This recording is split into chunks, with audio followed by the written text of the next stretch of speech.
በኢትዮጵያ የሚገኘው የኑሮ ሁኔታ በቋሚ ደሞዝ በሚኖሩ ተቀጣሪ ሰራተኞች ላይ እየፈጠረ ያለው ተጽዕኖ ከጊዜ ወደ ጊዜ እየተባባሰ እንደሆነ ይታወቃል። በመሆኑም የኑሮ ውድነቱ ሰራተኛው ከሚያገኘው ገቢ ጋር ሊጣጣም ባለመቻሉ ዜጎች በአስቸጋሪ ሁኔታ ላይ ኑሯቸውን እንዲገፉ በማስገደድ ላይ ይገኛል። በዚህም የኢትዮጵያ ሰራተኞች ማህበራት ኮንፌዴሬሽን ኢሰማኮ በኑሮ ውድነት ምክንያት በሰራተኞች ላይ እየደረሰ ያለውን ጫና መፍትሄ እንዲያገኝና ዝቅተኛ የደሞዝ ወለል ምጣኔ እንዲሻሻል በሰላማዊ ሰልፍ ጥያቄ ሊያቀርብ አቅዶ የነበረ ቢሆንም ሳይሳካለት መቅረቱ ይታወሳል። ኮንፌዴሬሽኑ የደሞዝ ቦርድ በአስቸኳይ ተቋቁሞ የግል ሰራተኞች መነሻ የደሞዝ ወለል መወሰን አለበት፣ ያለበለዚያ እነዚህ ሰራተኞች መጀመሪያውንም እየኖሩ አይደለም፣ 1500 የሚከፈለው ሰራተኛ ከወር ወር በምንም ተአምር ሊደርስ አይችልም በማለት በተደጋጋሚ ሲወተውት ቆይቷል። ኢትዮጵያ ሀገር አቀፍ የደሞዝ ቦርድን የሚያቋቁመውን አዋጅ በሕዝብ ተወካዮች ምክር ቤት ካጸደቀች ዓመታት ብታስቆጥርም እስካሁን ግን ዝቅተኛ የደሞዝ ወለልን አልወሰነችም። በዚህም ምክንያት በግሉ ዘርፍ ተቀጥረው የሚሰሩ ሰራተኞች ላይ ከባድ ጫና እየደረሰ እንደሚገኝ በተደጋጋሚ ይገለጻል።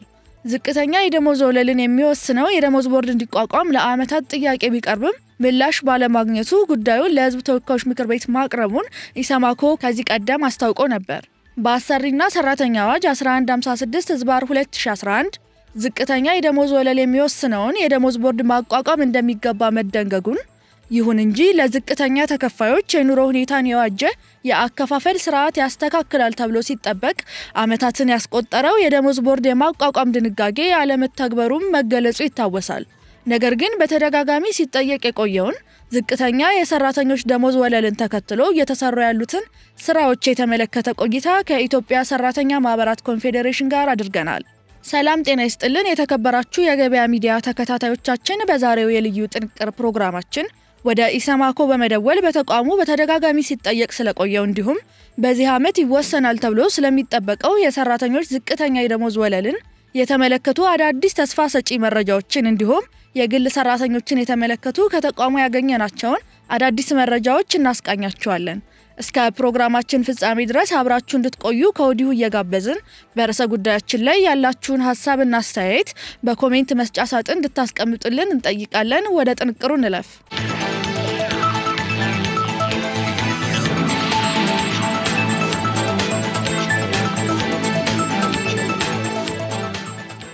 የመንግስትና የግል ድርጅቶችን በሚመለከት በአሰሪና ሰራተኛ አዋጅ ቁጥር 1156/2011 እንደሚተዳደሩ በዚህ አዋጅ መነሻ የደሞዝ ወለልን የሚወስን የገበያ ሁኔታ እያየ በየዓመቱ የሚያካክስ የደሞዝ ቦርድ ይቋቋማል የሚል ሲሆን ኢሰማኮም የደሞዝ ቦርድ ተቋቁሞ በጥናት የተመሰረተ ውሳኔ እንደሚሰጥ በመግለጽ ይህ አዋጅ ከወጣ ጊዜ ጀምሮ ቦርድ እንዲቋቋም ሲጠይቅ ቆይቷል። በዚህም በትርፍ ላይ የተመሰረተ ስራ የሚሰሩ ድርጅቶች ይህንኑ መነሻ የደሞዝ ወለል እየጠበቁ እንደሆነ እንዲሁም ባለሀብቶች ጋርም ዝቅተኛ የደሞዝ ወለል በሕጉ ላይ ሲቀመጥ መጀመሪያውኑ ውይይት በተደረገበት ወቅት እንዲያውም ለምን ዘገየ ብለው መጠየቃቸው ይታወሳል።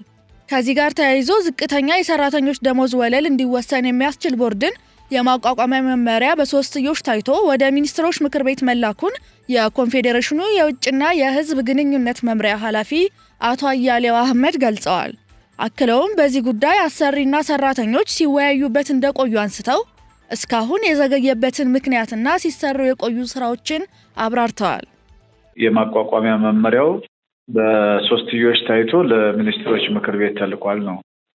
ሚኒስትሮች ምክር ቤት አይቶ ሹመቱ ከዛ በኋላ ነው የሚሆነው። እነሱ አይተው የማቋቋሚያ መመሪያ ተብሎ በሶስትዮሽ የታየውን ሚኒስትሮች ምክር ቤት ካየ በኋላ ኦቶራይዝድ በሆነ አካል ሹመቱ ይሰጣል ማለት ነው። አንደኛ ሚኒስትር መስሪያ ቤቱ ይህንን ቦርድ ለማቋቋም የሶስትዮሽ አካልን የማወያየት ስራ እየሰራ ነበር የነበረው። ስለዚህ አስቀድሞ መመሪያው ማቋቋሚያ መመሪያ ራሱ መኖር ስላለበት በዛ መመሪያ ላይ በሶስትዮሽ እየተወያየንበት ነበር የነበረው። አሰሪ መንግስትና ሰራተኛ ማለት ነው። በተደጋጋሚ ሪቪው እየተደረገ ነበር፣ እየታየ ነበር የነበረው። ሁለተኛ እንደገና ደግሞ ቦርዱ የሚሰባሰብበት ጊዜ በጣም ተራራቀ ሁኔታ ነበረ።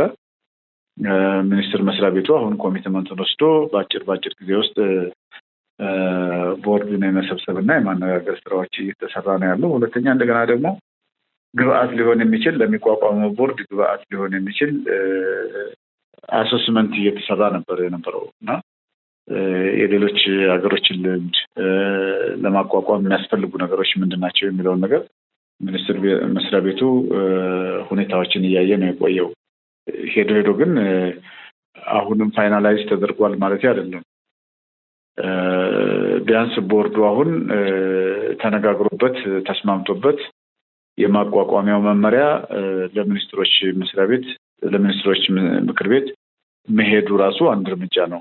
ካሁን በኋላ አሁን የሚቆይ አይመስለንም በእኛ ስናየው። ዝቅተኛው የደሞዝ ወለል ሲወሰን ከዛ በላይ ያሉትን የደሞዝ እርከኖች ጋርም መሻሻል ሊታይ ይችላል ያሉት ኃላፊው ወለሉ ባለመኖሩ ተመሳሳይ የሥራ ዘርፍ ላይ የተለያየ ክፍያ እንደሚፈጸምም አንስተዋል። ወለሉ ከተወሰነ በኋላ ለዝቅተኛ ደሞዝ ተከፋዮችም ሆነ ከዛ በላይ ላሉት ከኑሮ ውድነቱ አንጻር ታይቶ የመሸመት አቅም እንዲኖራቸው የሚያስችል የደሞዝ አከፋፈል ስርዓት እንዲኖር ያስችላል ብለዋል። ምንድነው መሰለሽ፣ አንደኛ ዝቅተኛ የደሞዝ ወለል ማለት መነሻ ወለሉ ሲታይ ከዛ በላይ ያለው ፕሮፖርሽናሊ ከፍ እያለ ሊሄድ ይችላል። መስሪያ ቤቶች የዝቅተኛ የደሞዝ ወለል ባለመኖሩ ምክንያት በዘፈቀደ እና በጣም የተለያየ አይነት የቅጥር ስርዓት ነው ያለው። አንዳንድ ቦታ ላይ 2000 የሚቀጥር ከሆነ አንድ ቦታ ላይ ደግሞ 1000 ይቀጥራል። ተመሳሳይ የሆነ የሥራ ዘርፍ ላይ ማለት ነው። ስለዚህ ይሄንን የተዘበራረቀ የሰራተኛ የቅጥር ሂደትን በተመለከተ ዝቅተኛ የደሞዝ ወለል 5000 ከሆነ አሁን የሚወሰነው 6000ም ሊሆን ይችላል ወይ 10000 ሊሆን ይችላል። በዝቅተኛ ደሞዝ በአገር ደረጃ በወጣው የዝቅተኛ ደሞዝ ወለል ይካሄዳል ማለት ነው እና ፕሮፖርሽናሊ ደግሞ በስራ ላይ ያለውም በዛው ልክ የሚታይበት ሁኔታ ይኖራል። ከኑሮ ውድነቱ አኳያ የመሸመት አቅም ሊኖራቸው እንዲችል ሊያኖራቸው የሚችል የደሞዝ ሴቲንግ ይኖራል ማለት ነው። ያው በእንደዚህ አይነት መልኩ ነው ቦርዱ እንትን ሊያደርግ የሚችለው። ለሰራተኞች የሚከፈለው በተለይም በኢንዱስትሪዎች ውስጥ ለሚሰሩ ሰራተኞች የሚከፈላቸው ክፍያ ዝቅተኛ መሆኑን ያነሱት ኃላፊው ይህ ገንዘብ ለቤተሰቦቻቸው አይደለም ለራሳቸውም የሚያኖራቸው አይደለም ሲሉ ሰራተኞች ላይ የተጋረጠውን ችግር አስከፊነት ገልጸዋል። አያይዘውም ከ2000 በታች የሚከፈላቸው ሰራተኞች መኖራቸውን አንስተው ሰራተኞች ለሀገርም ሆነ ለአሰሪ የተሻለ ስራ መስራት የሚችሉት መብላት ሲችሉ ነው በማለት በአእምሮም ሆነ በጤና ደህንነት ሊሰማቸው እንደሚገባ አስረድተዋል። ኦፊሻሊ እኮ ዝቅተኛ መሆኑን መንግስትም ያውቃል፣ አሰሪም ራሱ ያውቃል፣ ሰራተኞችም ያው ባለቤት ስለሆነ ያውቃሉ። በተለይም በኢንዱስትሪ ፓርኮች አካባቢ ላይ ያለው የሚከፈል ደሞዝ እጅግ በጣም ከዝቅተኛ ነው። ስለዚህ እሱን በተመለከተ ነው ዝቅተኛ የደሞዝ ወለል ደረጃው ይውጣለት ብለን እየታገልን የነበረውም እንደዛ ነው። አሁን ገና ቅድም እንዳልኩሽ ገና ፍጻሜ አላገኘም። ስለዚህ የችግራቸውን መጠን ያው መሸመት አለመቻል ነው። ገበያ ወጥቶ ከሌሎች ደህና ከሚከፈላቸው አካላት ጋር እኩል ሸምተው ለቤተሰቦቻቸው ቀርቶ አይደለም ለራሳቸው የሚያኖራቸው አይደለም ይሄ ገንዘብ። ስለዚህ ከማህበራዊ ደህንነትና ዋስትና አኳያ እነዚህ ሰራተኞች ለችግር የተጋለጡ ስለሆነ ደህንነታቸውን ሊጠብቅ የሚችል ለሀገሪቷም ደግሞ ደህና ነገር ሊሰሩ እንዲችሉ ለአሰሪም የተሻለ ፕሮዳክቲቭ የሆነ ስራ ሊሰሩ የሚችሉት መብላት ሲችሉ ነው እና የተሻለ ነገር ካላገኙ መብላት አይችሉም። በአእምሮም በአካልም ጤናማ የሆነ ሰራተኛ እንዲኖር የተሻለ ክፍያ መኖር አለበት ብለን ስንጮህ የነበረው የተሻለ ክፍያ ስላልሆነ ነው። ኦልሞስት ከ2000 በታች ያለ ክፍያ አሁን ምን ያክል ገበያ ላይ ወጥቶ አንድ ወር ሙሉ ሰርቶ 2000 ብር የሚያገኝ አለ ብለን ብንል ከዛ በታች ነው። እንግዲህ አሁን ኢንዱስትሪ ፓርክ አካባቢ ላይ ያሉ 2000 ዝም ብዬ ማክሲመም ሙሉ ሰደውና 2000 ቢያገኙ 2000 አሁን ምን ይገዛል? እና እንደዚህ አይነት ሁኔታዎች ቢያንስ የሀገሪቷን የዋጋ ግሽበት መሰረት ያደረገ ክፍያ በተቋማት መኖር አለበት የሚል ነው ጥያቄያችን። ይህንን አይ ቲንክ መንግስትም አምኖበታል፣ ያውቃል። የመንግስት ሰራተኛው ላይ ጅማሮ አለ፣ ተሻሽሏል ተወሰነ።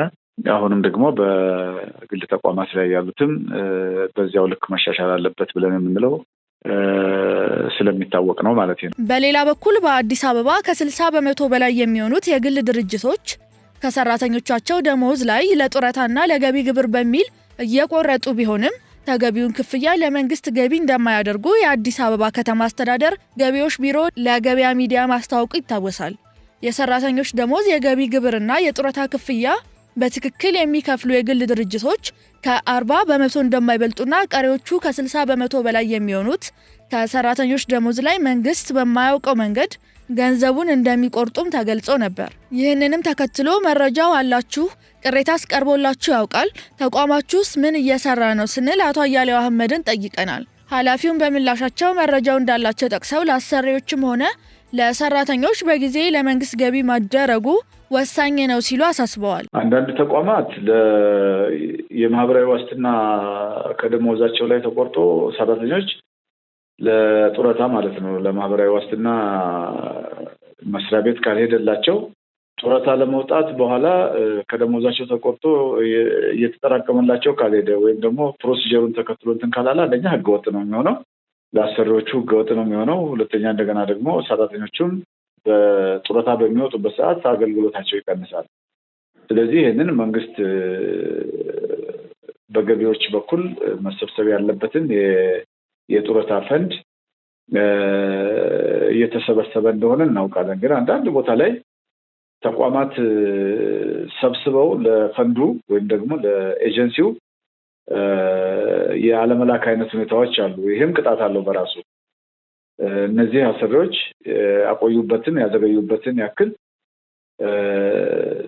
ከነ ቅጣቱና ከነ ወለዱ አድርገው ነው በኋላ የሚከፍሉትና አንደኛ ተቋማትም እንዳይጎዱ፣ ሁለተኛ ሰራተኞችም እንዳይጎዱ በሰዓቱ ክፍያዎችን መፈጸም እንዳለባቸው ኤጀንሲውም ያውቃል። እኛም በቦርድ ውስጥ እዛው ስለምንሰራ አስፈላጊውን የሆነ የህግ ክትትል የሚያደርጉም አካላትም ስላሉ ክትትል ይደረጋል። ግን እንደዚህ አይነት ችግር ያለባቸው አሰሪዎች አሉ። በሌላ በኩል በተያዘው በጀት ዓመት ተቋማቸው ሊሰራቸው ያቀዳቸውን ስራዎች ከዝቅተኛ ደሞዝ ወለል በመነሳት ጠቁመዋል። ይሄ አሁን በአንድ የሶስትዮሽ ጉዳይ ነው። የአሰሪ የሰራተኛና የመንግስት ጉዳይ ነው። አሁን ይሄንኛው የዝቅተኛ የደሞዝ ወለል ስለሚወሰን እንደዚህ እናደርጋለን ብለን አሁን አንልም። ይወሰናል አይወሰንም ይሄንንም መናገር አንችልም። ግን ምንድነው ግምታችን ግን በዛ ደረጃ ላይ ለመወሰን አሁን ቢያንስ መስመር ላይ ነው ያለው። ቦርዱ ይቋቋማል። በዚህ ዓመት ቦርዱ ተቋቁሞ የዝቅተኛ የደሞዝ ወለልን የሚያይበት ሁኔታ ይኖራል። እውቀቱ ያላቸውና ችግሩ የሚገባቸው አካላት ስለሚሆኑ በቀጥታ በአስቸኳይ ጥናቱ ተጀምሮ ያልቃል ብለን ነው የምናስበው። የሰራተኛን ችግሮች በተመለከተ ከዝቅተኛ ደሞዝ ውጭ በየጊዜው የሚፈጠሩ ያለመግባባቶች አሉ። እነዚህን ያለመግባባቶች በውይይት መፍታት ነው። የማደራጀት ችግሮች አሉ። ያልተደራጁ ሰራተኞች ጋር ደግሞ በጣም ብዙ ስለሆነ ችግሩ ያልተደራጁ ሰራተኞች ደግሞ እንዲደራጁ ከመንግስት ጋር በጋራ ተባብሮ መስራት ነው። ይሄንን በእቅድ አለ። ከሚኒስቴር መስሪያ ቤቱ ጋር የጋራ እቅድ አለን።